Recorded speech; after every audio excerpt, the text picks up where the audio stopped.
Hey y'all, thank you so much for coming to my channel. Today we are talking about the second book in the Ash and Sand series. It's breaking my heart, but I will not go further into it. Today I am surrounded by lovely cousins of the Ascami. No, I'm just kidding. But yes, so this is the discussion for Kings of Ash. If you guys want to go ahead and introduce yourselves and where we can find you. I guess I'll start. My name is Steve. I have a channel that is called Steve Talks Books and Stuff, where I've mentioned the series a couple times. Just a couple. And this is my wife, Brandy, who reads with me stuff. I convince her to read stuff, and then so this is a hit for us. Yeah. And you can find me on Steve's channel when he can get me to do it. And Ashley's and Stacy's and Yolene sometimes. Yes. So, hi, I am Yolene. I also have a channel, Yolene Reads. I mostly read fantasy. I try to read a combination of fairy tale retellings and grimdark, which is a little bit of a strange combination, maybe. But yeah, this one so far has really been a hit for me. So I'm really glad that you recommended the series, Steve. And I'm Stacy from Staceys All Booked. I normally read fantasy too, but I've been reading a lot of horror, especially this month, and I'm really enjoying it. Thank you, Steve and Brandy for recommending Kings of Ash, because this is like the perfect combination of fantasy and grimdark and fun. I agree. I was intrigued watching the author interview with Richard Nell on Steve's channel. And I kid you not, the man specifically said, I researched so many genres, even Yeti porn. And I was like, yep, that's it. I'm ready. Let's do this. Like, he's done his research. It should be good. But I have to say, this series keeps blowing me away. And I don't know how you guys feel about it. But before we get into anything spoilery, let's just talk about the non-spoilers. And then after we get done with that, we'll go into the spoilery bits, because to be honest, that's what I'm most excited for. So since Brandy and Steve have already read this book, let's start with Stacy, and then we're going to go kind of like backwards. Can you tell me your initial thoughts on how the second book in the series made you feel? It made me feel like the first book sucked. It was so good. I gave the first book 5 stars, just so those watching know. And I didn't think it could get better. And it did. I mean, Steve and Brandy warned us the second book was the best of the trilogy, but it's very uncommon, I would say, for people to say the second book in a trilogy is the best. It's usually the third book or the first, depending on the type of reader. And we talked about this a little bit with First Law, that the second book and the First Law did not suffer from second book syndrome. But I think the thing is this is exactly what a second book in a trilogy is. It's a filler. It kind of fills you in a little bit more what's going on in the world that you're in. And a lot of times those are done very poorly. They're boring. There's not much happening. But oh my God, Richard Nell is a genius, because he found a way to fill in the second book without any of the downside to it. And it by far is better than the first, because I think mainly it's because you already build a connection to the characters in the first, and so in the second you're getting more of the world, you're getting more, the pieces on the chessboard are moving into place so that you can get the culminated storyline in the third. But that journey to getting there is so much more entertaining than you would have expected from a second book. And I think it was perfection. I really don't think there was a single thing I would have changed. Yeah, I completely agree with that. I wasn't on the live discussion for the first one, but I already really liked that one. However, maybe I'm stupid, but I didn't really know what the overall plot was going to be until the end of the first book.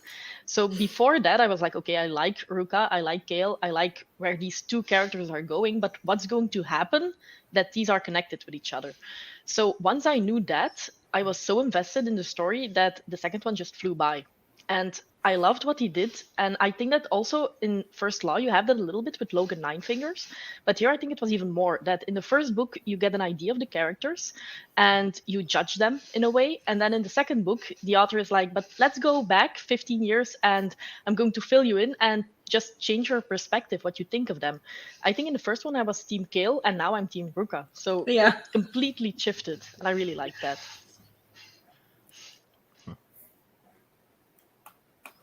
You guys can go ahead. I know you've Oh. already read the book. Well, I have little spoiler-free notes for the spoiler-free section. I just felt like, for me, I always said when I was reading these books that, and I don't know if this is a silly comparison, but it felt epic to me, like, and I don't mean epic like the way we all say epic all the time, everything's so epic. I meant like Iliad and Odyssey epic to me.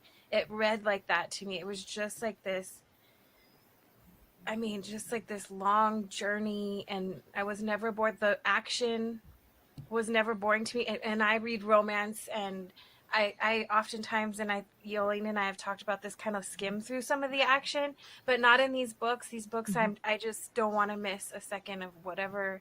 Everything has a purpose, and yeah, Kings of Ash answered so many questions for me. I had so many obsessions in the first book that it just like, I knew it right away. We'll talk about it, but I just loved it. It really was the best one of the three, but all three were 5 stars for me. So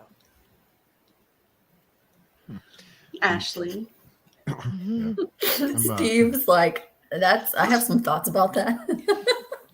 Yeah, well, I'm trying to think back to, because after I read Kings of Paradise, I wasn't sure where the story was going to go. So I was a little bit like, where is this all? You know, I didn't know how much story was left to make a trilogy out of it. And then after reading this book and the way the story unfolds, it's just like, give me more. So yeah, I just loved what he did with this book, and really unexpected things. I think he took a lot of risks with the story, and things that I had no idea that I didn't see coming at all. And someone else noticed a few things in the first book that, but we'll get to that later. So, but yes. All right. It blew me away. I've always had a very vivid imagination, and that has gotten me in trouble sometimes. But being just, I feel like I've been placed in this book, and like I'm there. I'm not acting like through anybody, but I'm physically there, just kind of like being a spectator and seeing everything going through and turning out the way it does. And before this even started, before we even started the first book together, I was already Team Ruka, because I always cheer on the underdog. But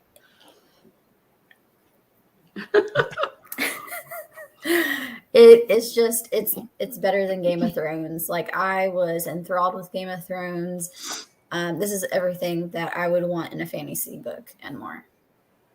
But Epic says he's got to go because he doesn't want spoilers. That's totally understandable. Yeah. Epic's Go gonna read love it, this Epic. series. Yes. Epic, you're gonna love these books. Yeah. He's gonna love them. I already know. But then he said, by the way, I prefer first and second books. My beef is with the third book. I mean, yes and no. Like with the A Court of Thorns and Roses series, like the second book, the middle book is, in my opinion, one of the best books in the series. Mhm. And this one, it's like I loved the book, but I almost don't want to go any further, because like I'm happy. I'm content where I'm at. Like, I don't want anything else to happen. Like, my heart's breaking. I can't handle it. But Have do you you guys? Have you noticed too with his books that and we've asked him about this too. The first book is the biggest, the second is kind of more middle size, and the last one is the shortest. And he just does all the work in the beginning. When you usually read a trilogy, they get bigger as it goes, and the world building more. So I just really thought that was fascinating, and I really liked it, the way he did that. I think I don't know if this is technically unique because I'd have to really go back and think about other books. I've read so many, but fantasy, very rarely do you have these twists, these, surprising reveals where you're just like, what? I did not expect that. And I mean, unless you're smart and a nerd like Brandy, you would not have any idea. Investigator Brandy over here. Right. And I'm so glad, Steve, that you had told us not to read the back of the book, because that would have totally ruined that reveal. But there were multiple in this. I mean, there's a big one that would be a spoiler if we talked about it right now. But there were multiple, right? And you kind of already know where the story is going because in a way you've already been there. And so you're waiting to see how, the destination, but you're waiting to see how the characters get there. And so I was on the edge of my seat the whole time because and you'd meet characters and you're like, ooh, is this, it was so good. It was so good. And I've read a lot of fantasies where it's the world building and everything, it's awesome. You're in awe of the things that the author was able to create, and the story is good and there's feels and things like that. But very rarely do I read a fantasy that's just so action-packed and constantly moving that you're on the edge of your seat and you can't wait to find out what's going to happen next. And that's why I say this is perfect, because as a second book, moving the story forward, it achieved that, but in such a way. I mean, I don't know about you guys. I know that Ashley and Yolene, you guys recently finished it, but I finished it weeks ago, and I'm dying to move on to the third book. Your will is very strong. I barely finished it this morning. I was like, all right, let's do the third one. I'm ready. Yeah, same. But I found myself while reading it, like, typically I will get hyper focused and I will just fly through the book. But I found myself with this one, I really just wanted to take my time because there was so much going on. And I think it's fascinating for the fact that, the world building is so massive, but you don't get lost in it. I think that's kind of what you were saying, Stacey, is that sometimes you can kind of get lost in the world setting. But I was invested in all of the characters. I don't know, was there a particular character that you were most excited to read their point of view, or? Depending on where you were moving in the story. I mean, every time somebody would come in, I'd be like, oh yeah, I remember this guy. Yeah. It was great. I mean, I without spoilers, there's all I can say is it was great. Yeah. And I think one of the things that I also loved here, and that's something that I need to have in fantasy to make me engaged, is that you had a lot of interesting side characters. Normally it's the main characters and then you have some side characters and they don't really mean a lot. So if they die or something like that, you don't really care. They're exposable. But here, that really wasn't the case. And you had a lot of side characters that had a backstory that made you invested in them. And I really liked that. And he really walked a really tight line with, fantasy today. A lot of people's expectations are, if everybody survives, it's boring. And if everybody dies, it's depressing. And so it's a very fine line as a modern fantasy writer, especially in grimdark, to surprise the reader. We kind of have gotten used to this. I'm invested, but I'm going to kind of distance myself from the characters because anything can happen. And so you're very rarely are you surprised. I shouldn't say surprised, but you don't feel the impact isn't as deep. But he forces you to connect with the characters in such a way that you can't distance yourself from them at all, even the side characters. And they all are so real, and they all have their own stories, their own, in every battle, you're literally holding your breath because you've no idea what's going to happen. You love them all. And even the ones you hate or you thought you hated, you still don't know what part they're going to play in the story. So you're even invested in what happens to them. It was just so well done. I mean, I don't know how many times, Brandy, I texted you saying Richard Mill's a genius. I must have said it a dozen times.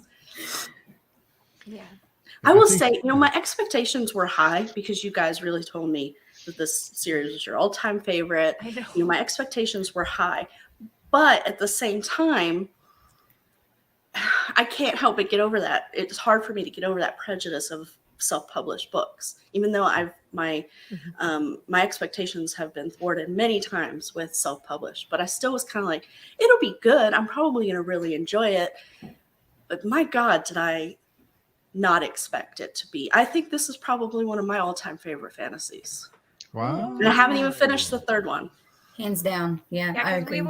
We were worried we built it up too much for Yeah. everybody, and we're like, okay, now go read it and love it as much as we do.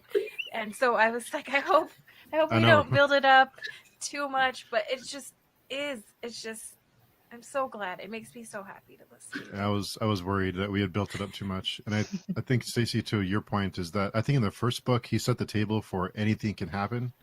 Mm-hmm. So going into the second book and the third book, you know that anything can happen. You know that things will happen, awful things will happen to characters you love.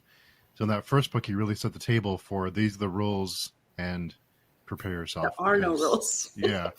So I think that's what the first book did in it so well, is that he set the tone right away for in the first page of the first book. You set the tone. Yeah, quite literally the first page. That is definitely not a lie. That is, yeah.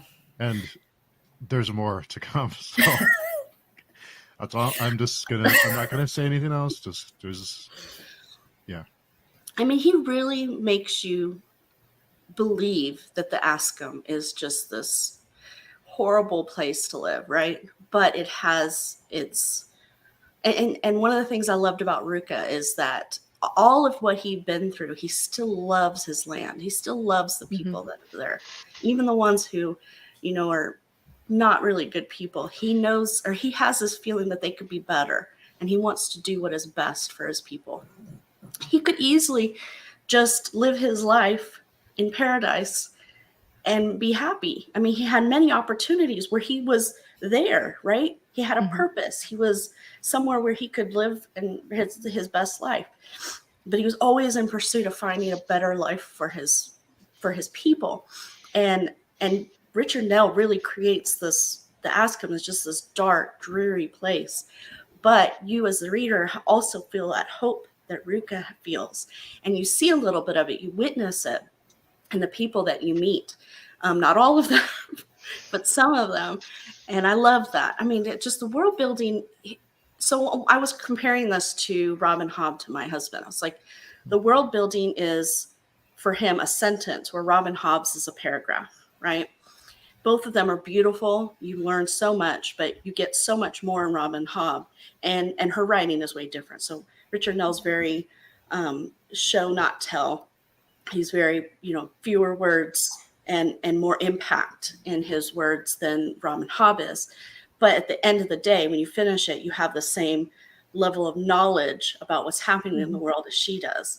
And I love that. World building is very important to me. And I don't care how I get it, as long as it's done well. But the impact that he has with just these little scenes, where you're just witnessing these little things, it amazes me how well that is done. And I don't know how he did it. I have to go back and rewatch the interview that you did with him, Steve, because I didn't pay all attention to it because I didn't want to be spoiled. So I fast forwarded through parts, or I skipped parts that you had tagged.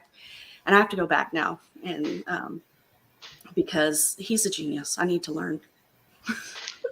Yeah, you can definitely tell he took his time with this series. I mean, and I'm not saying that other artists and other authors don't put their time and tears and effort into this, but typically you see a book have like a 6 month to 1 year time frame, and then it's out.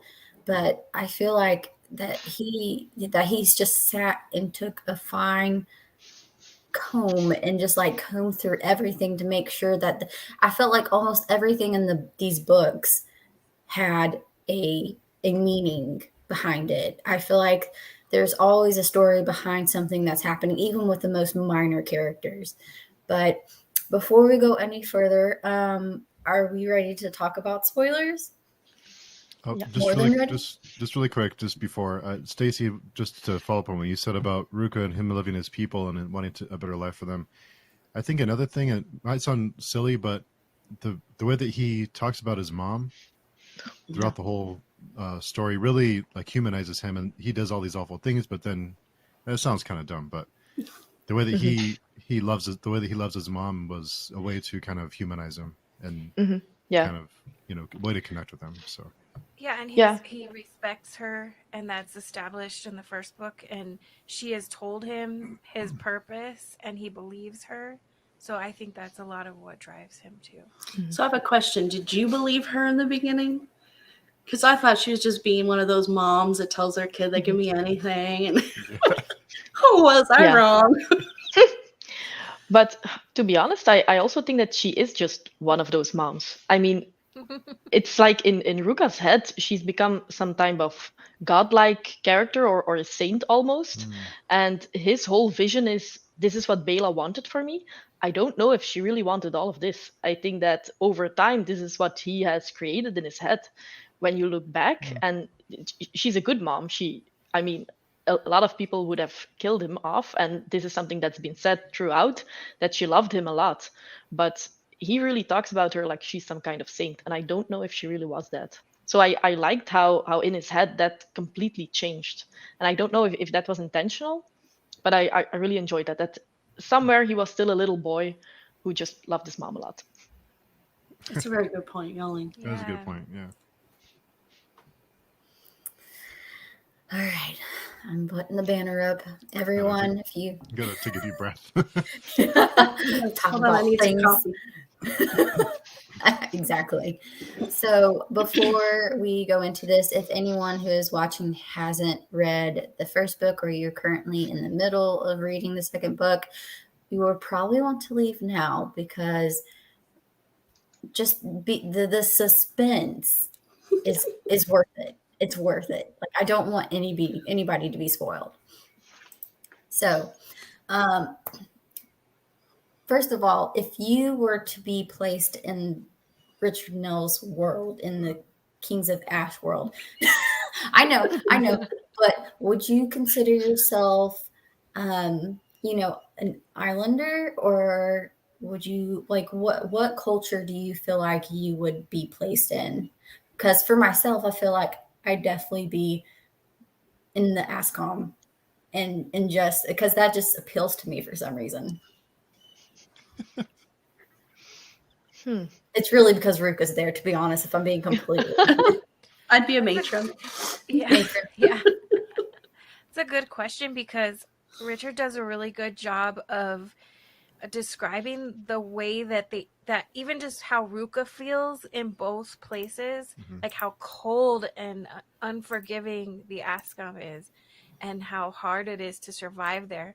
But then when he goes to the islands, he's sweating and you can feel like I felt sweaty, and the way he describes their clothing and the way he feels over there, this heat that he just has never experienced before and can't handle. It's just, I don't know where I would want to pick. I feel like I'm in the islands only because where I'm at, it's humid and hot during the summer, but I don't want to be on the island. So I'm Ruka because I'm there, but I don't really want to be. I'd rather be in the northern Asco. It's difficult because I think that I like the culture of the island more. I thought that was just more interesting to read about because they were more evolved and they knew a lot of things that I thought was interesting. But then you have the ASCOM where women are treated better. And I liked that you have this, in the island, you have this more evolved culture. But then on the other hand, you don't really have respect for one another, which you have a little bit more in the ASCOM. So I think that I would want to live there, even though it's a hard reality in a sense, I think as a woman, I would want to live in the Ascom more. Isn't it interesting? We all think the same. Like we'd all want to live in the Ascom, this horrible, cold, I desolate know, place. That they're just trying to that get weird? away from. It's so Steve's strange. gonna be a chief. Brandy is a priestess or a matron. She can be what is it? What's the high priestess, mother priestess or something? First mother or something like that. Mm-hmm. No, yeah. Brandy, I nominate you as first mother. Although I wouldn't want to have twins over and over and over again. Yeah, like 10 sets of twins? No, thank you. What is with that? Yeah, their whole. I think in the second book was when I kind of finally caught on to that whole twin thing. I mean, it was in the first book, and I don't know why I didn't catch it. That's the thing about I needed to slow down and just really enjoy these stories, because I missed the whole twin thing, and then you kind of get a feeling like if Ruka wasn't a twin, so he was, a demon or He was whatever. bad If you luck, weren't and born, he was deformed. Yeah. yeah, if they didn't have multiple births, then something's wrong. Like they were having litters or something. Crazy. It's almost like they evolved over time to have more children because not all of them would survive. Yeah. So if you had 2 or 3, you hopefully have one that made it. And I wonder if that's why Richard decided to do that for them. Because I think so. And I really like that part of research because it makes sense. If you just have one child and it dies off, then that line dies off. And having twins is genetically predescribed. So it would be normal that those kinds of lines survive. And I don't know if he, well, I suppose that he researched that. So that was nice to read it and to think, wow, he really took his time to make it as realistically as possible. yeah, he's amazing. If you're watching, Richard. We're not fangirling at all. I don't know what you're talking about. I can't believe Steve and Brandy got to talk to him. I know, it's crazy, huh? I get nervous. I'm time. giving him a break. I'm giving him a break. I'm trying to I know. leave him alone for a while, but I'll be bugging him again when we get to the end of our journey with the last book. Well, I want all my copies signed. I will travel to Canada if I have to. I don't care. Road trip. Road Yeah. trip. Yes. We'll come by and pick Stacy up, and then we'll grab you, and then we'll go. Yolene, we're gonna Well, just yeah. like, you know, It's a little bit or more swim. difficult for me. we're gonna transport you like they do in Star Trek. Easy. Yeah, no big deal. I can do it. Yeah, I really enjoyed Ruka, but I also was satisfied with how everything kind of. I feel like Kale started gaining a little bit of humility, even though at the end we both know that's not necessarily the case. But even almost every single character, or at least major character, even Eagle, he had growth. At first you see him as this character who is terrified of Ruka and is basically Ruka's slave, and then by the end of it, it turns into more of like this understanding between them, and it's almost like they begin to have respect for each other and they've grown together. Almost friendship. Yeah, almost. Yeah. And can you imagine what Eagle had to put aside in order to feel that respect for Ruka? I mean, yikes. So, I mean, that says a lot about his character, because he hasn't forgotten those things. I mean, he can't forget. But he put that aside because he sees something in Ruka that's way more important. And he even started to feel that way before he realized what Ruka was, right? He had the opportunity to leave. And so before I don't know if that change happened when he went to the islands, and he saw that what Ruka was saying was true, and he went to the islands and he saw that there really was a paradise. I think that change happened before that, but that amazed me. And I think it almost happened when he came back and he saw that his I don't know if you could call it his wife, but The is it Juicy? Juchi. I said Something like Juchi. Like Juicy Gucci. and her son Juki. were safe. That he kept them safe while he was missing. Right. It was almost that respect changed because he. I don't know. I honestly I didn't really care that much about Eagle in the first book. Mhm. He just was, somebody that Ruka used, tortured, no big deal. But what Ashley was saying is he became a much more important character and somebody that you really started to care about more in the second book, and the growth that he had was fun to follow. But he wasn't the only one. There was quite a few characters that way, right? That you really got to learn more about them just in the process of seeing them struggle alongside Ruka, and in some cases some characters with Kale. But it was just Like Aiden and Tahar, and like there's one other one. The man who his wife and his children Yeah.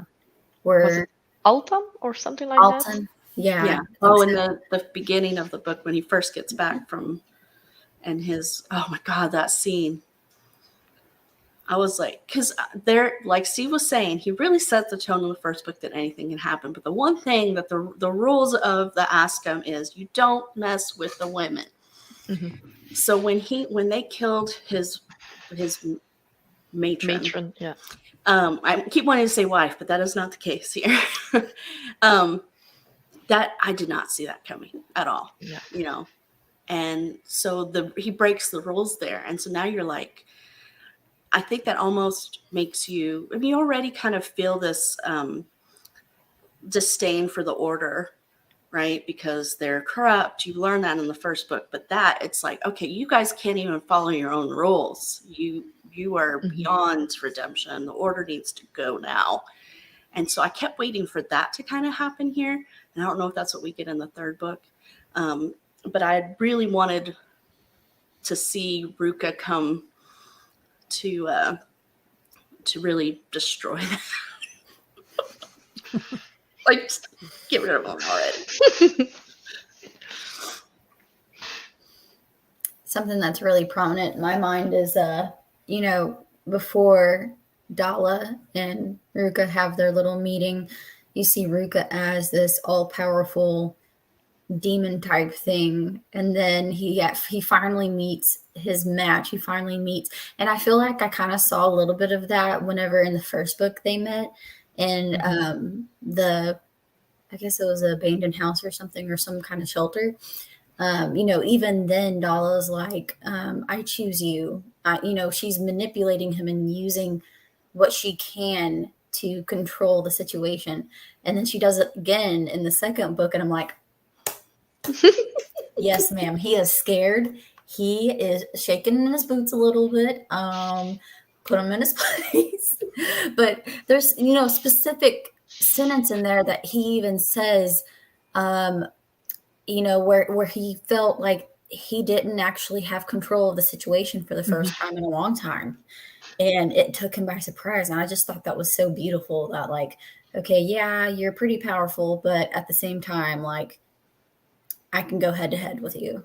Yeah. And I also liked that it just wasn't too easy for him. It was also realistic in a way that she told him, like, you can get rid of the order. You need that. You need the politics. You're not strong enough to just have everybody at your back. So I really like that as well. Nothing came easy for these characters. And still, it was so satisfying when they succeeded, or it was realistic when they didn't. You bring up such a good point, Yoli, because that's exactly what Kale thinks, right?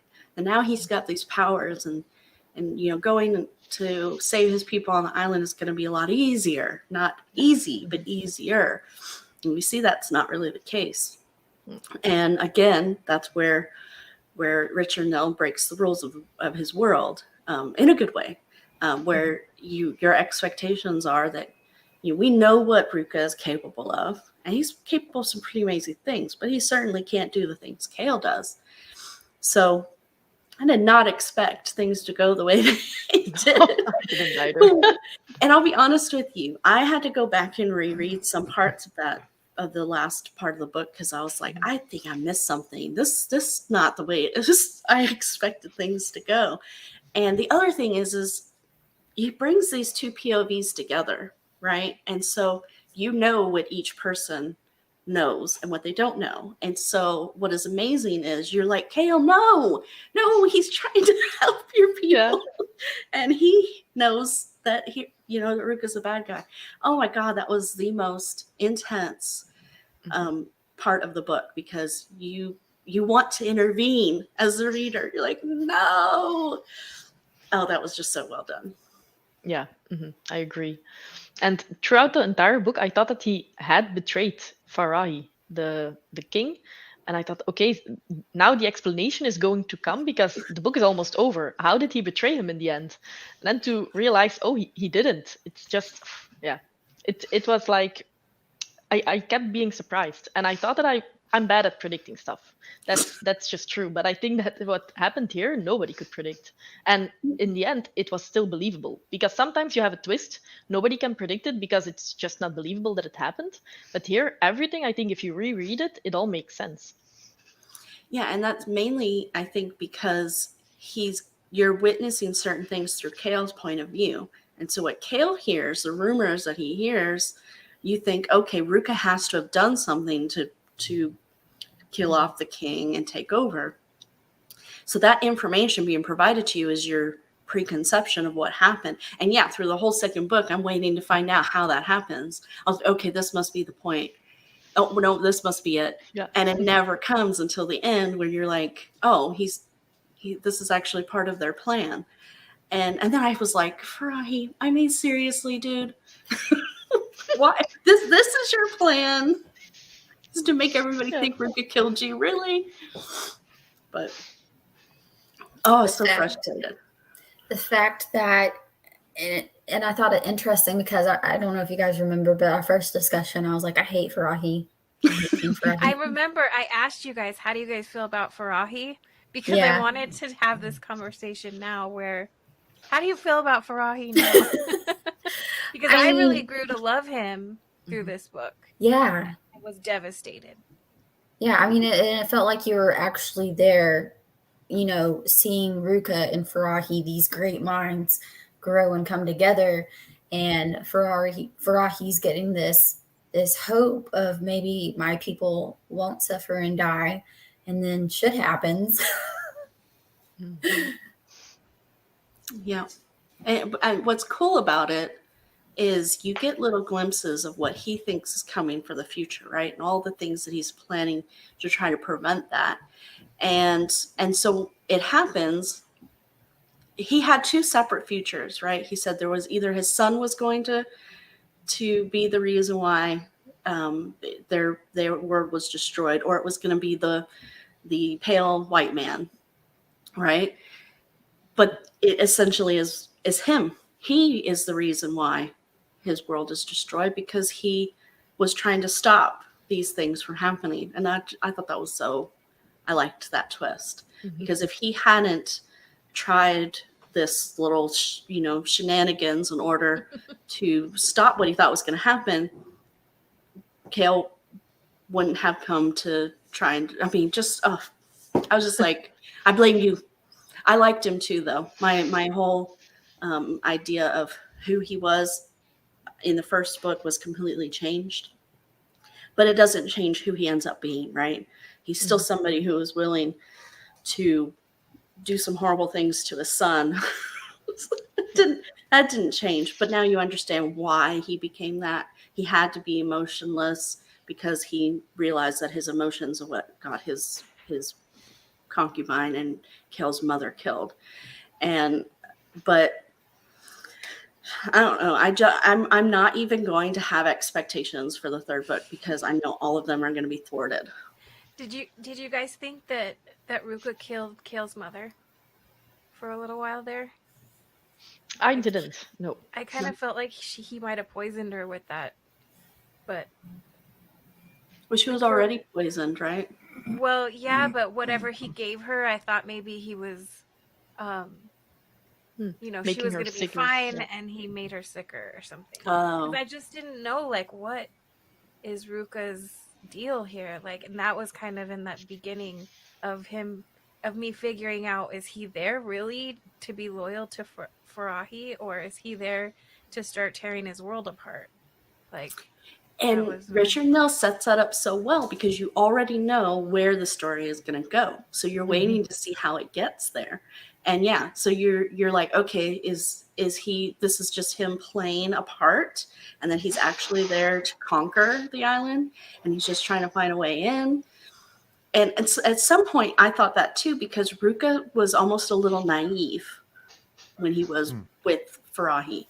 And or I guess I suspected he was naive because I suspected that Farahi was going to do something that made Ruka turn on him. So it's just like, I mean, because of the way the second book was set up, you're constantly waiting for the threads to come together. And so, yeah, you're predicting throughout the whole story. And I think that's what's so beautiful about it, because it's not, he already knows it's not going to be what you think, but you're constantly waiting to see what happens. Oh, I just thought that was done so well because it kept me engaged in the story. You never felt bored because every movement you're wondering, oh, is this the thing? Is this going to be the catalyst that leads us to, Ruka invading? And but it was all part of the plan, and that is not what I expected. That was the last thing. I didn't even think that it could have been a joint thing that he and Farahi had done. That was the last thing I thought. I thought it was going to be Ika did something. I mean, there were so many things that I had, but it was not that. And when did you guys? Oh, I'm sorry, Ashley. Go ahead. No, go ahead. Go ahead. I was just going to ask if at what point did you all figure out the time difference? Not until it wasn't until I actually said 15 years later. Like, I started getting like an idea of what was going on. I was like, wait a second. So does this mean Kale is like, he's like just a child, and Ruka has been around his mother and was around even Kale. And it's like, it's such a small world, but at the same time, it's so vast. I did not expect it. Mm-mm.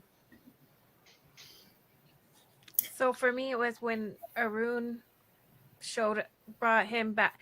I think he met the general that was already dead, and I was just like, "Oh my god, right? They're talking to this guy's dead." I knew it, because I would tell Steve something's.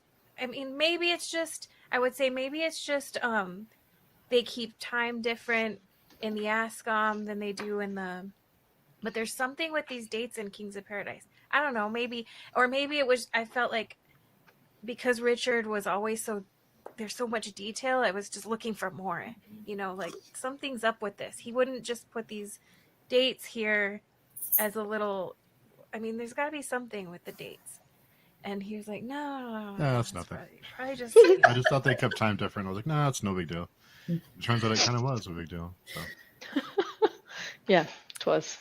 It was I think awesome. That I had somewhere that it said 19 years prior, and I didn't understand at all what was happening in between, because I think it said something 19 years prior, the first time that Ruka was on the beach. And I thought that he was just going to visit once, get back, and that was it. So I thought that he really was 19 years on the island. And I had no idea what was going to happen. But then it was being filled in, so I understood a little bit better. But I thought that I missed something in the first book, to be honest. So I'm glad that that's not the case. No. The age difference between Ruka and Kale is staggering, but it almost kind of makes sense because you see Kale as this young islander who has to fill some pretty big shoes, or at least he's thinking he has to. He's already thinking that he's king, and kind of going through similar to what Farahi went through. And then you have Ruka, who you see him really mature throughout the process, and especially that part where you find out that Kale is going to be attacking his ally, essentially a possible ally. And I just thought that was so interesting. And it's like, it definitely shows the difference between like the young and naive versus the very older and wisdom like personality of Ruka. Mhm. And almost in a sense, I almost felt like Ruka was more of a son to Farahi than Kale was, because he couldn't see, Farahi couldn't see, you know, what was going to go on with Kale, but he kind of had an idea that Kale wasn't going to last long, so therefore that's why he didn't pursue the relationship further. That's an interesting point. Did Kale frustrate any of you when he was he didn't want to do what had to be done? In the second book, Yeah, in the second book. what particular thing are you talking about? When they were traveling, and he didn't want any violence, he didn't want anyone to die. It was kind of like, no, we can, so it's kind of frustrating. That's kind of when you knew that, yeah, this may not end well for him. I don't think I was frustrated. I started to, I don't think I was frustrated, but I started to be where that was the point where I think Kale started to think that he was better, right? That he was blessed in a way. And so he's like, oh, we don't have to do these horrible things. And so that's where I thought that things were going to go different. But it was almost like that all went to his head. And that is why things ultimately went bad for him, right? Because he thought he was beyond everybody else. I don't know if I'm explaining that well. Mm-hmm. And it worked for him at first, right? I mean, he made it to the coast, and and I liked that things didn't come easy for him when he was bringing the rain. I don't know about you guys, but I was like, is this going to be convenient where he's just going to, he's all powerful? But it didn't. And I liked that. I liked that I mean, it did eventually. Oh, and oh my God, that moment where the first time he tries the rain and he ends up in Ruka's grove. Oh my God. I don't know about you guys, but I was like, oh, what is going to happen here? I was like, maybe it's going to be a happy ending. And then my heart was crushed. Oh my God. It was that. But yeah. I know. I felt myself, you guys could be friends. Come on, be friends. Yeah.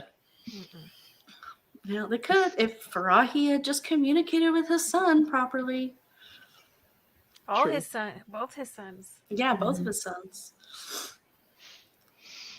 If only they had cell phones. Yeah. Can you imagine? That'd be in the family chat. Dad, why don't you let me near you? No comment. Let's see, if he had told Ruka, hey, let my son know when he's in your grove, if he ever visits you, let him know everything's cool and I'm still alive. No. Ruka had to play a part. Did you notice that, like, I kind of felt when that moment happened in Ruka's grove that even then and there, like, he was curious, but I felt for some reason that he knew, I don't know, I kind of just had this assumption that Ruka already knew what was going to take place. And I don't know why I had that, but then it kind of made sense when we went back into, the land of the living, where Ruka's like, Farahi, I have no idea what the heck is going on. Like, I think I saw your son, and I think he's coming to wage war. And I'm like, well, wait a second. Like, you recognized him and you figured out who he was. And I don't know. I just kind of, was anybody else assuming that Ruka kind of already knew what may happen? You mean that he suspected Kale, or what I should say, knew Kale was coming. Yeah. He told Farahi that. And he knew he had some kind of power because, I mean, he saw the storm and then Ruka shows up in his grove. But I think that, there's still obviously some mystery there. He's not really sure why he's there. what brought him, because he's still alive, and his grove is for the people that he's killed. But you think he would have said something to Kale, like, Hmm. hey, by the way, Yeah. your dad's still alive. Yeah, exactly. Like I once he just- made that connection. I kind of felt like he knew he couldn't be reasoned with. And based on the things that Farahi was saying about him being in the gray, or him not having visions of Kale in the future, like I felt like he knew nothing he could say would help. That's how I felt. So, I guess he also had a lot of faith in Farahi, right? I mean, he really, obviously, he wouldn't have done all of this if he didn't have some level of faith that what Farahi was doing was important, and that it was aligned with his own goals, right? mm-hmm. So I guess if he would have, I don't know, I guess you wouldn't be like, hey, just want to let you know. Like, no, I'm going to talk to your father first before I let you in on. But he ended up in his grove permanently now. What do you guys Yeah. think about that? I don't know what's going to happen, because in the end, Kale says, like, you're not sorry, but you're going to be. And Mhm. you can clearly see that he has some powers there, because he can still manipulate the wind and stuff like that. So I'm wondering if most of the third book is going to take place on that plane, because definitely something is going on there. And Kale is still going to be a character. Steve's so So- trying so hard not to. He's like, I'm just going to Swag. take a drink of my drinker. I It know is that That's called why- Kings of Heaven. Yeah, but I never expected this, because mostly in Grimdark, yes, people are going to die, but one of the main, like really one of the two main characters, that doesn't often happen. And if it happens, then it's mostly like everyone, and you completely shift to that plane. But now most of the people are still alive, so I don't know how that's going to be handled, but I have faith that it's going to be pretty interesting to read about.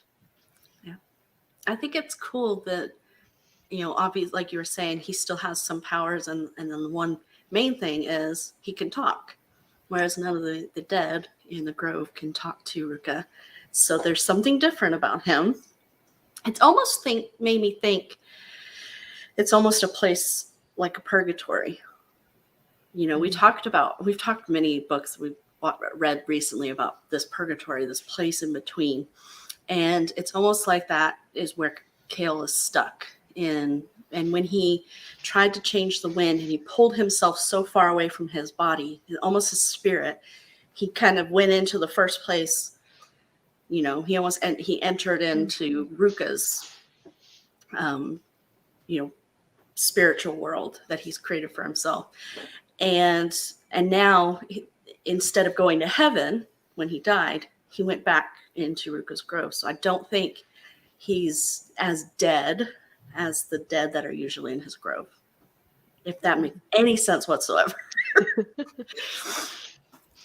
Yeah, I'm wondering if Ruka is going to be able to explain things to Kale, and if he maybe still has some influence in the normal world, especially if he's maybe not as dead as other people, because he still has some of his powers.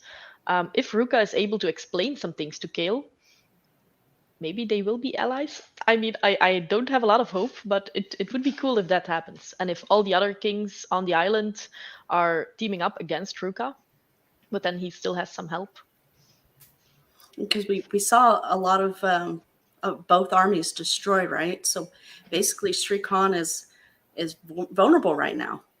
And so is the third book going to be them fighting the other enemies, or them each other? So it would be nice to see them join up against the enemies of Sri Khan. But I guess we'll find out when we read the third book. You know what? One of the things I kept wondering throughout the second book was, what all can Ruka bring back from his grove? And I wonder Yes. if he could bring back a dead person.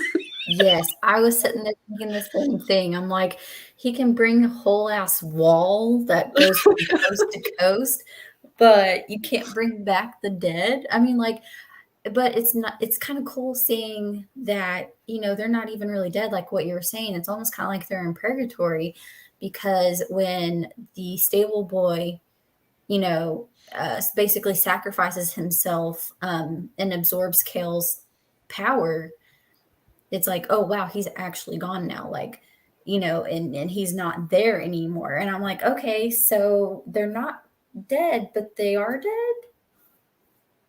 And It then kind I'm of reminds you a thinking, little bit of Beyond Redemption. Mhm. That everyone he killed ended up there, kind of like in Beyond Redemption. Everyone you killed was a slave to you in the after death. And so I kept thinking of that when I was reading this. It was like, it's almost like that instead of them moving on, they're now trapped in this, grove. And, essentially his slaves while they're there. Mhm.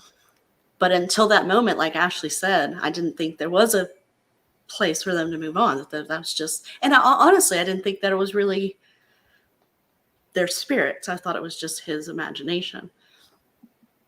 But I don't know now. I predict that Kale's going to be brought back to life. No, I wish. That'd be kind of cool. Like, Rue could just be like, hey, here's a person. It's Kale. I brought him back. Well, I don't think he could bring his flesh back, though. But I'm No. wondering if he could bring his spirit back out into the real world. I don't know. But I've got it right here. I'm reading it. Now that we've had this, I'm reading it. Did anybody else notice or see how, because when Kale is is trying to control and break the strings or strains of the world and use that power, and I remember that specific part where he sees this darkness and almost this claw-like thing, this evil entity coming over, and that's how he ends up in Ruka's grove. And I'm just like, okay, so I think there's something else that we might be missing. I think there's a third player in this, which would make sense because the whole foreshadowing of Naran. I hope I said that right. Mhm. So it makes me want to think, Steve, you better stop. I see you over there. Yeah, hi. But it's like I know there's so many things that I feel like needs to happen in order for, because I want Kale and Ruka to come together, because it's almost like, I don't know. And then finding out that Ruka's people, Bela's people, Yeah. came Oh, from yeah. Mhm. paradise. And I was just like, There's a lot that needs to be wrapped up in this third book. And looking at that size, I'm kind of like, how's he going to do it? I'm not going to be satisfied. I just know it. I mean, there's not enough space in It's the book. satisfying. That's all I can say. It's for me. It was very satisfying. That's all I At will least say. we have a Beyond Ash and Sand. I know. Trilogy. I'm over here. Steve's over here looking at the. We have to be very careful. Yeah, I'm because, checking to see if I can. I was gonna ask a question, but I better. Yeah, wait. because the stories for me, I don't know about Steve, but they all kind of run together, and it's all just one huge story for me. So I forget where this one ends, and because it's just all one big thing to me. So I have to be very careful what I say. And Yolene, I think we've talked about this before with some of the other books we've read, is the combat. What did you think about the combat scenes? Because I know we've talked about combat just being kind of like, okay, like, get on with it. Mm-hmm. So I'm curious to hear what you thought about that. I liked it a lot more here. But I think that here it's more on this, even though the combat is big, it's more on a personalized scale that you're really following one of these characters or multiple characters that you know by name. So it's more interesting to me because you constantly have the tension that something can happen.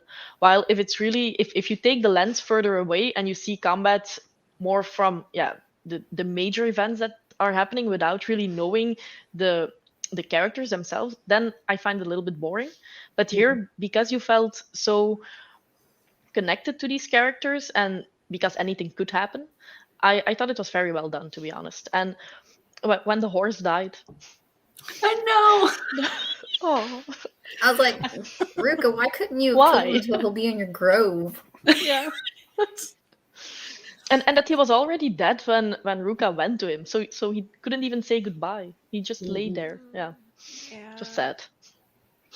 You know, when you feel a connection to an animal, that you get sad. I mean, Robin Hobb does that very well. Yeah. Yeah, I and call her just a bad name, but you get this feeling like that horse was just huge or massive, like a special kind of horse, you know. Yeah, because when one of the final battles, I think that it's Kale who says that there are four-legged demons, and I had no idea that he was talking about horses. So I was I like, was what? like, What's I happening here? forgot. They're not familiar with horses. And then Yeah. Oscar was like, these mules, these huge mules. I was like, no, it's a horse. They're war horses, sir. yeah, it was pretty funny, especially when Kale's thinking that there's thunder or something, and he hears like thunder, and it turns out it's the horses coming riding down the beach. I thought that was cool because this concept, they're not those things, types of animals are not used in battle, right? They're used to doing battle on ships, and so that was really neat to see those two worlds collide, quite literally. I really enjoyed those battle scenes. And for the same reason that Yolene is talking about, but also because it was so different. You've got magic almost against more melee, right? Ruka is powerful, but all he can do is really make a whole lot of weapons. And so that it was kind of interesting to see how those two came together. Because I honestly thought Kale was just going to destroy them. I didn't think there was going to be anything that Ruka could do against him. So it was very intense to see that they were almost at a match. So I think reading the end of this book was the first time I've actually like put a book down and didn't want to find out what happened. So I like set it down, and I didn't want to read it, but I did want to know what happened. But I didn't want to know. I think that's the first time it's happened. And I had to like sit it down and walk away, and didn't want to know. So. I really had to go back and enjoyed that. reread it. I really enjoyed that it wasn't all just about power plays, and that there was actual strategy and logistics put into the combat scenes. And I really enjoyed. I mean, I've enjoyed combat scenes in different novels, but something about this, it just really kind of has set the bar. So like next time I read something that has combat scenes, it's got to be better than Kings of Ash, and if it's not, it's just going to fall. Unfortunately. So what do you think about why Ruka is not affected by Kale's ability to, I don't know, what do you call it? It's like, is he like sucking their life out of him? I don't really know, because he talks about the energy, right? He can feel the energy from the land, and I'm wondering if the energy he's feeling is from people. Mm-hmm. And that's the reason why he felt the energy every time he went to a town where there was people. You guys notice that? I wonder if they came from the same people. Maybe there's. I'm wondering if it's one that, or is it because he's basically filled with the spirits of all these thousands of dead, and it's almost like he's sacrificing them. I mean, you talked about the stable boy sacrificing himself, right? Did he, or was it like, I don't know, something Ruka did that he doesn't know he did? Kind of almost use them as a shield against Kale. Mm-hmm. But that's the way that he envisioned it in his own imagination. I don't know. Yeah, I thought it was something like that he was basically connected to these spirits, and maybe it's not something that he chose or the stable boy, but just these spirits are already, 1 foot in the afterlife, so to speak. So when you're going to attack Ruka, they are going to be the weakest, so they are going to be eliminated first. But I think if Kale would attack them or attack Ruka long enough, in the end, Ruka would be affected, but he would first need to kill all of the spirits. I don't know. Which might take a while. Well, because, and it says specifically in the end about how, Kale could visibly see that Ruka was weakening. And I definitely think that there's definitely a correlation between the dead in Ruka's grove versus like his ability to absorb Kale's powers, because he's diverting it into something that will kill the people that are in his grove. Mm-hmm. So, Steve and Brandy, you guys even enjoying this conversation? Or is it like driving you Oh, yeah. nuts No, because I you am- know the answers? I am thoroughly enjoying it. I'm having a good time. I'm being very careful what I'm saying.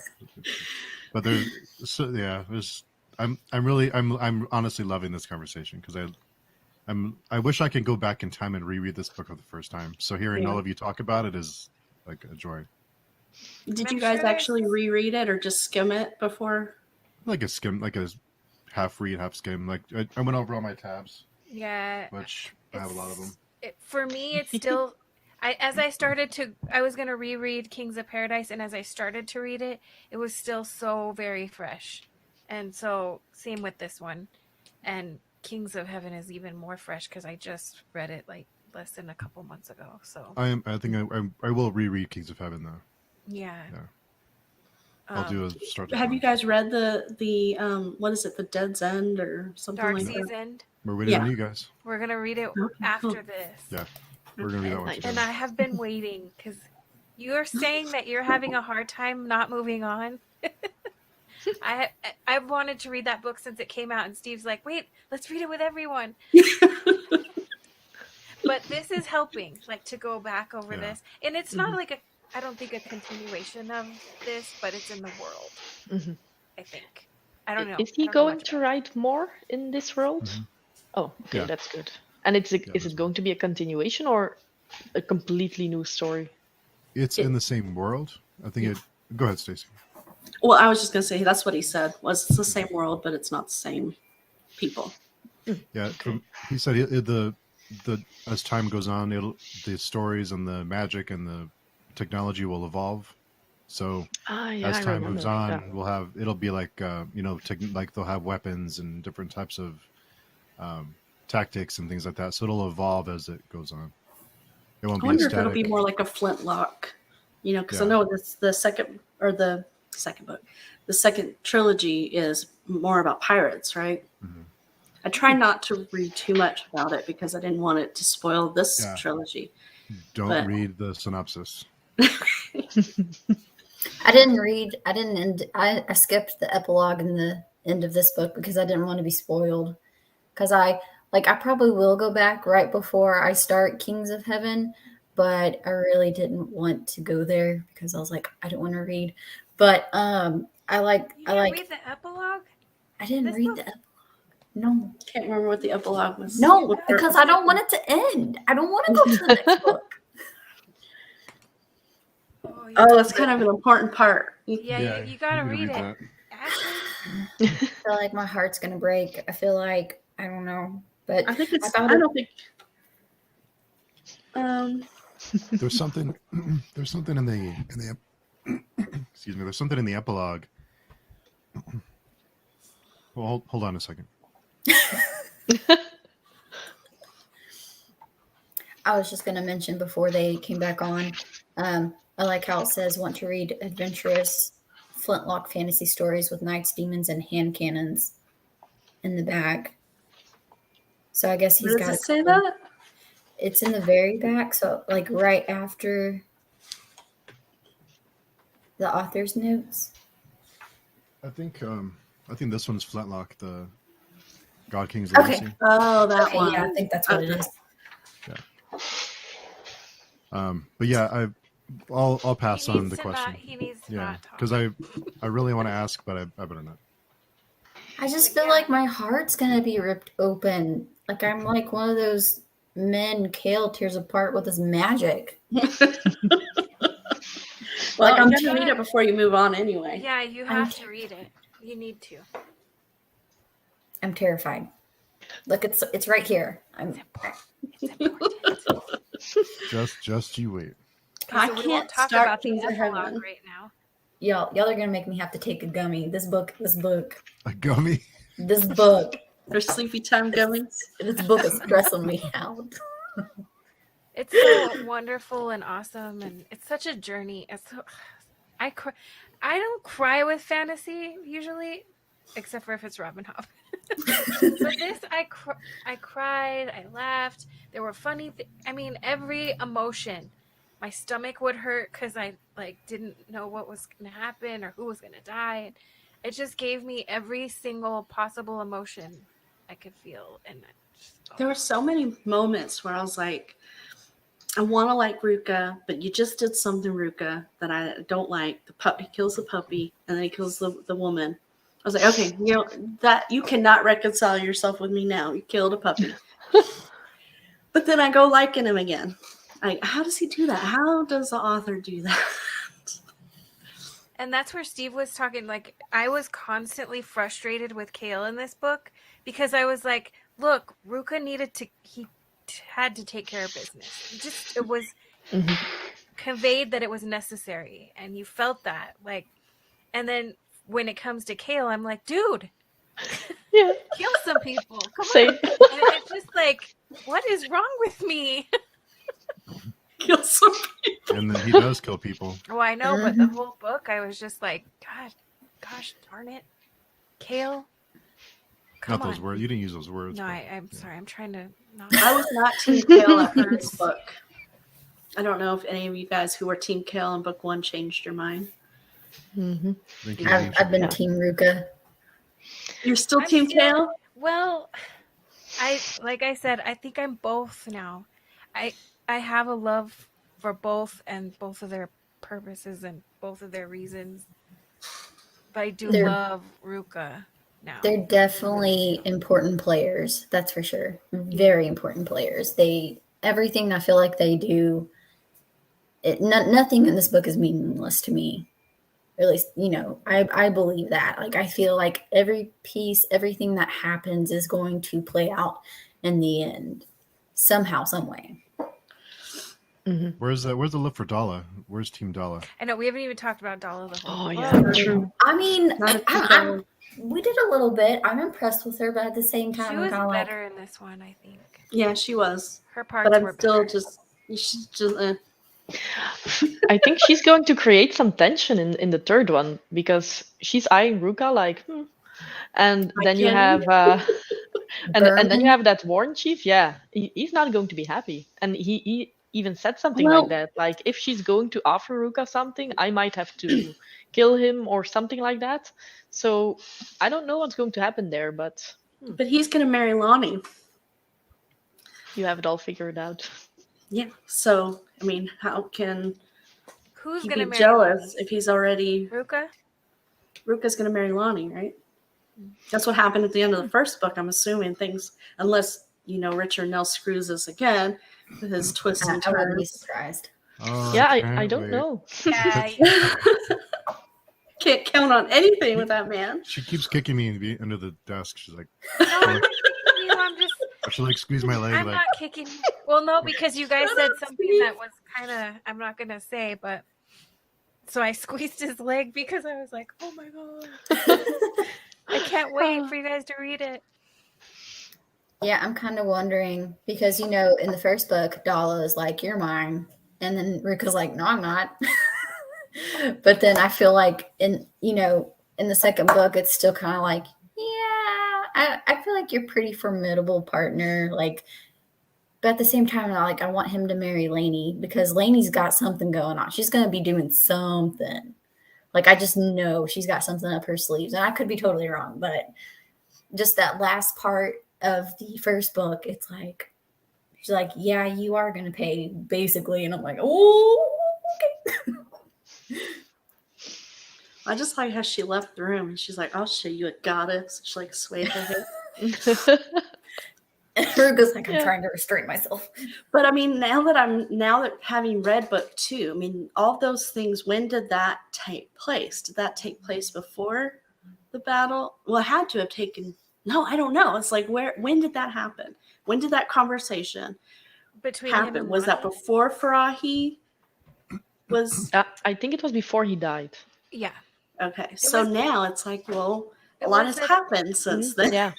It was when they staged Ruka's takeover.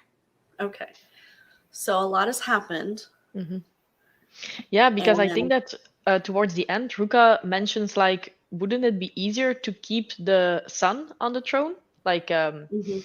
Eleni's real husband, because people already know him, and that way. Also, I don't really know if Ruka, even if he marries her, it's never going to be a real marriage, right? Because he respects women too much to Mhm. really force them, and she's not going to be willing. So it's going to be a farce either way. So he can still have a romance with Dala if he wants to. True that.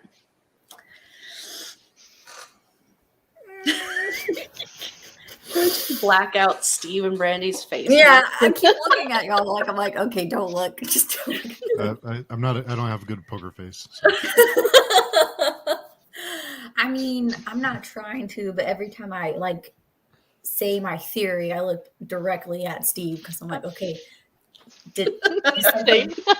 am I gonna get some telltales? Like, even when you guys guess and it's not what's going to happen, it's still fun to hear your theories. So don't take my reactions as yes, that's what's going to happen. It's just fun to hear everyone's story, everyone's theories. Because we were the exact same way going into the last book.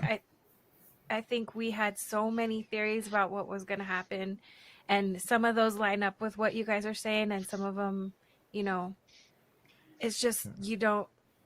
And some stuff is you'd never guess what happened. So yeah, I mean, like our theories continues. going into the next book, kind of we were thinking kind of the same stuff you guys are thinking, and so we're probably smiling because we're like, yeah, we thought that too, but we can't really say.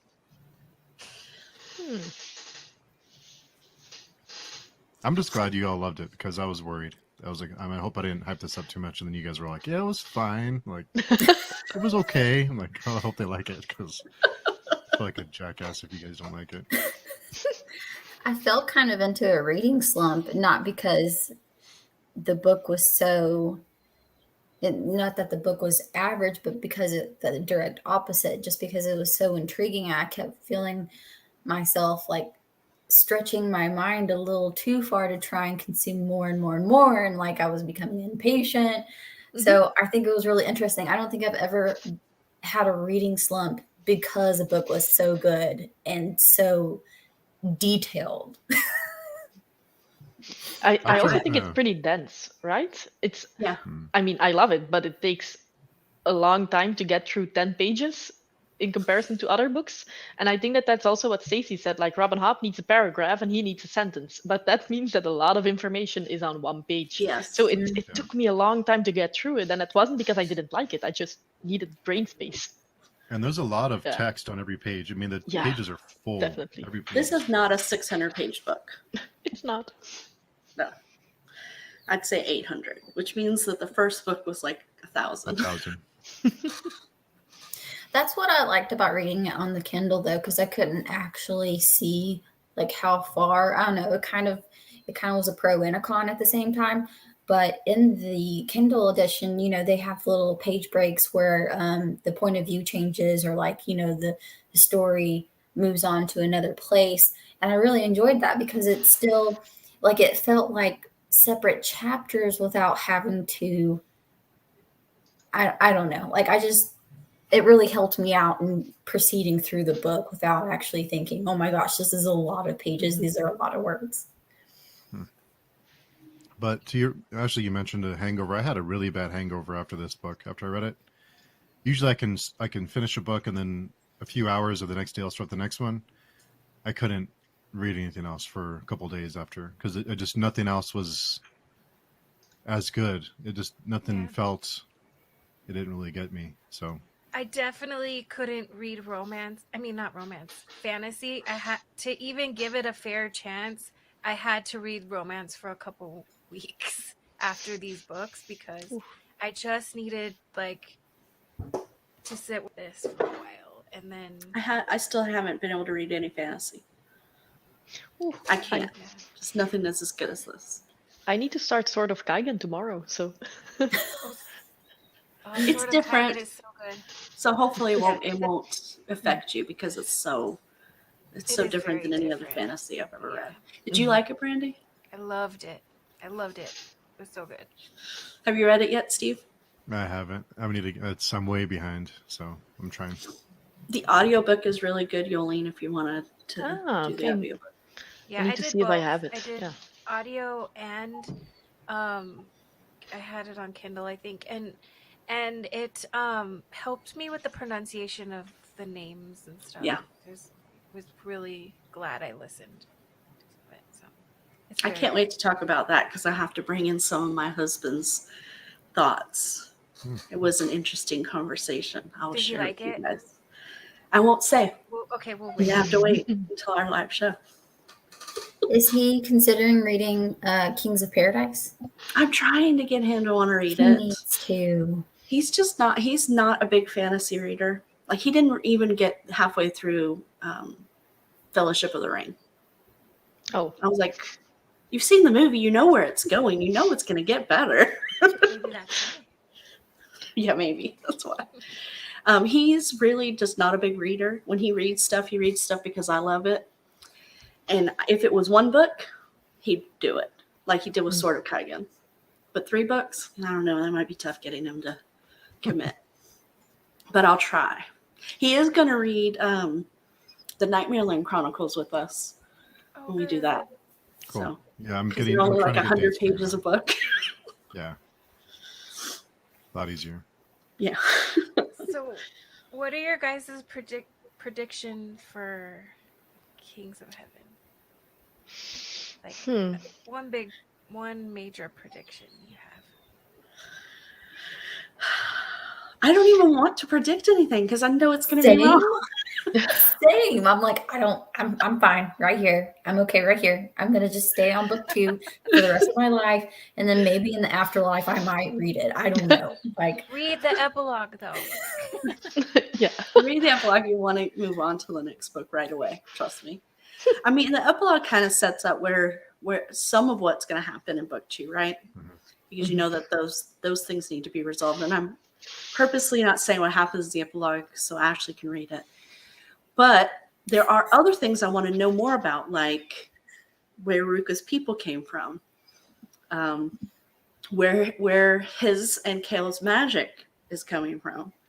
You know, is it one of the things about, I don't know if I said this in our last one, but one of the things that annoy me about Ruka is how easily, like, he just like, you know what, I wonder if I could just bring this thing out from my grove. And I was kind of annoyed with that. I was like, who thinks things like that? But show off. you know, just like, I can't remember what the scene was where he brought the first thing out.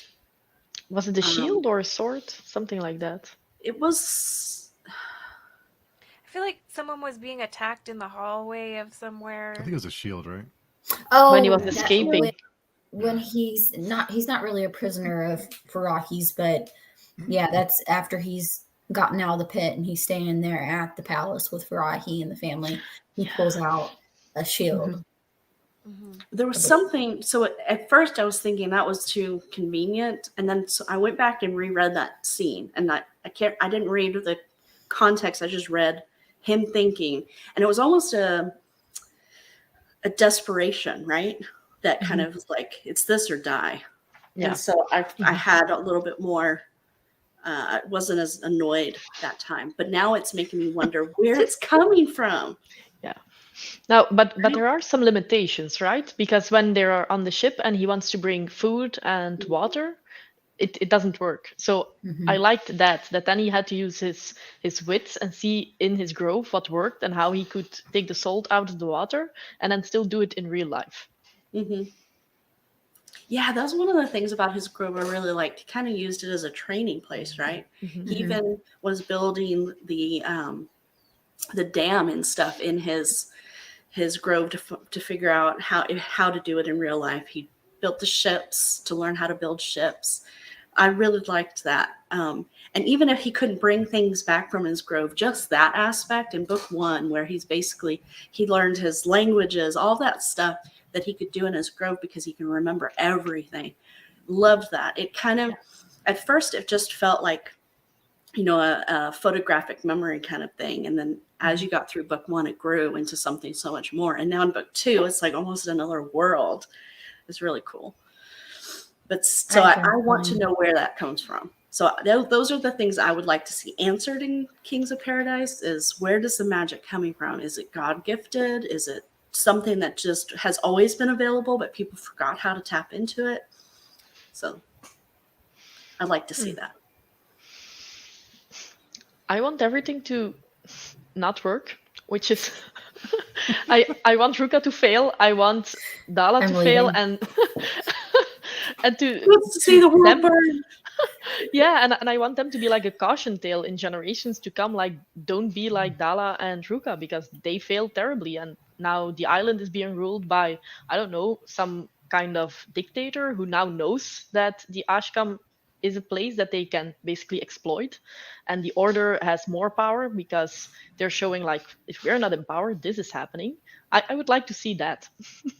Yulene, your grimdark is showing. Yeah, right. I think I'd like to see. I really would like to figure out. I believe that something's going to happen to kind of shed light on where this source of power is coming, because you see both Kale and Ruka have some form of power, and I almost and Farahi, yeah, and Farahi, and then you think about I kind of want answers on Ando, and and not only that, but there's a lot of things that are happening in the book, and there's stuff that has been mentioned about the religion that's in the book, and I kind of see the similarities because what Ruby, I think is his name, the chaos god, it's like the islanders, like these gods are just pure chaos. They're not nice. They're not by any means. They're what, like, praised out of fear. It's more out of fear, where in the ASCOM it's more of a respect, and and so I don't know. I want to figure that out. Yeah, and Nos. Yeah. So I'm just kind of like, okay, is this something that's it's like a repeat of history or a repeat of legends? Oh. And also, I'm interested in seeing Ruka in Bukayag. Bukayag.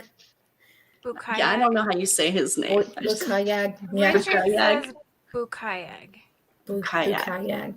Yeah. I really would like to see that, because in the end of Kings of Paradise, you see him really kind of for the first time and come out and be this terrifying thing when he rips apart the priestess. But then it's almost like Ruka gives a little bit, he gains more control over him in the second book. And then, I don't know, like I kind of want to see how he's going to use that to his advantage, how he's going to use his brother's strengths and weaknesses. Okay, so I have a theory. One of the things, I said I think he's going to find a way to bring Kale out of his grove. What I wanted to happen when he was fighting Kale was for him to bring what is it? Bukayag out and then fight side by side against Kale. Because like I said, I thought Kale was going to kick their butt. So I have a theory that maybe that still is a possibility. So, but I have a question I have to ask, because something happened in book 1 that I never got the answer for in book 2 unless I missed it. And I want to know if you guys saw it and I missed it.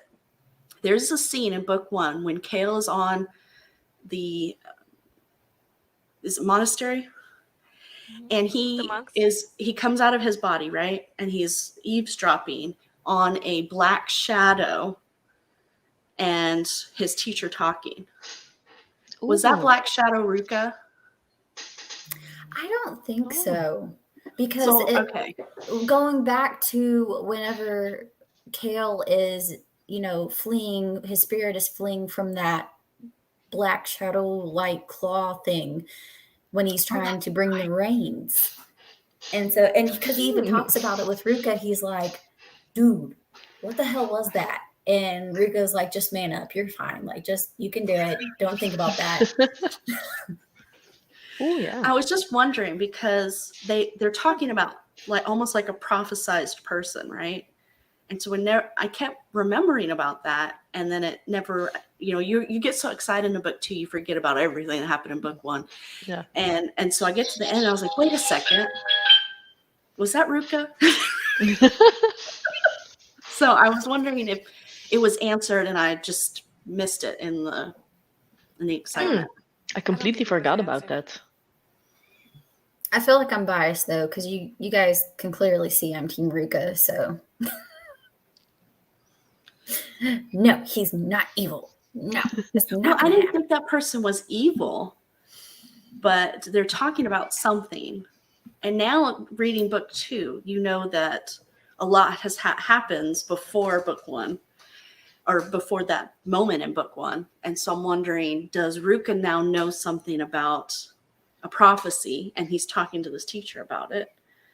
But then when he meets, so it's just so confusing. That's one of the things I left with book 2, is this pleasant confusion about where things are going. Mhm. And that's why I don't want to really predict anything, because I have no idea. Because I don't even know what things have happened in what order anymore. Did you guys notice when Ruka was at on the Beto Islands and Ando? You could definitely tell like Ando did not like him there. He did not want his presence there. I was like, there's something going on. Mhm. There's some scheming about. I think it's safe to say, I think I could probably say that I think it's safe to say, and there's no spoilers, but I think I will say that by the end of the 3rd book, all of your questions will be answered. So It better be, or I'm everything- going to be Yeah. calling Richard. so what all the things that happen in the first 3 books, everything is wrapped up. So there's really, I can't think of anything that wasn't explained or wasn't like, tied up. So it's not one of those stories where you're left like, I wonder what this was. Everything is explained. So Had you read all 3 books when you spoke with Richard? I thought it was just the first book when you spoke. no, I just read the first one, and then we had the trilogy spoiler discussion with him. After that, we went in deep into the.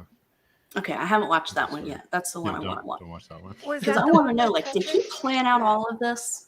Or did he write the first book with something completely different in mind? Or he knew exactly? Because this is like almost dark kind of things. Where you had to outline this whole story to make sure.